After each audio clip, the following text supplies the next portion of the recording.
Si Mariam Al-Alawi ay ang nakakatandang kapatid ng batang aktres na si Mona Louise Ray. Sa murang edad, ilang beses nang nakita niyang kung paano saktan ng kanyang ama ang kanyang ina. Kakauwi ko lang ng school, sinasakal po siya. Wala akong magawa, yung mami ko sinisigaw, Mariam, malis ka, malis ka. She was pregnant with my sister. So, delikado. Sinabi niya sa amin, nagpaalam siya. Parang nagulat ako, sabi ko, iiwan mo kami. May dalawa pang kapatid si Mariam na piniling manatili kasama ang ama sa Bahrain, habang siya naman ay sumunod sa ina sa Pilipinas. Pero sobrang happy ako kasi kahit iba-iba yung Bahrain sa dito, mas masaya. Minsan po, wala kaming electricity, wala kaming pagkain minsan. Umuutang siya minsan para may pagkain kami.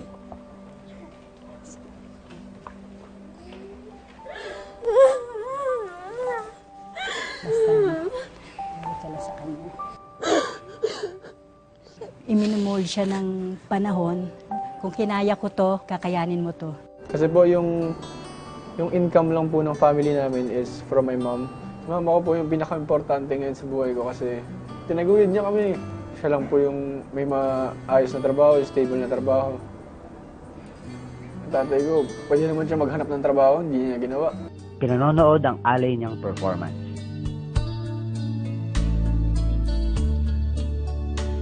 Siyempre, masaya ako na para sa akin pala yung sayaw niya. Yun, masaya talaga. Dala ko ang reputasyon ng aking ama. Fighter si Faith Da Silva, anak ng dating aktor na si Dennis Da Silva. Nang sabihin ni Faith na hindi pa siya handang makita ang amang hindi niya nasilayan habang lumalaki, umani siya ng matinding panlilibak sa social media na sinasangga niya lang ng pagtawa. Parang basta-basta siya. Dapat di ka na lang ginawa ng mga magulang mo kung alam na ganyan din pala yung kakalabasan mo. Ang samang anak ko daw. Ayokong ipakita sa lahat ng tao na ayun na nga, na sobrang apektado ako. Sobrang sakit para sa akin. Itong performance ko, yung ginawa ko kanina. Hindi ko naman everyday sa'yo sinasabi to. Mahal ko kayo. Sobrang masaya ako sa buhay ko dahil sa kanila. Ako ay isang makulit na tao, sobrang active, sobrang truthful at the same time. Wala akong tinatago. Makulit talaga ako. Masaya talaga ako. Pero kung merong topic na magpapaseryoso kay Avery, ito ay ang kanyang minamahal na ama. Yung dad ko kasi na naramdaman ko sa kanya, kung win or lose ang situation ko, he will still accept me. Pride talaga. He's very, very proud of his I children. hope you like it. I love everything you do. I can't imagine what life is without him. I really love this boy. Gaano kamahal ni Avery ang kanyang ama? I would stop my career for my dad. I would do anything, kahit anong scenario. Hindi rin ako perfect na anak. Kaya yung ginagawa ko yung best ko para ma-prove ko sa kanila na I've got something special din. Na may pagmamalaki din ako nila. Middle child ang astig na si Kevin Sagra. Mula pagkabata, meron siyang bit-bit na hinampo sa magulang na hindi siya nabibigyan ng sapat na pansin. Nagpabaya na ako kasi feeling ko hindi niya ako mahal. Yung mga sinabi niya masasakit, parang pinanindigan ko na lang talaga para, ayun.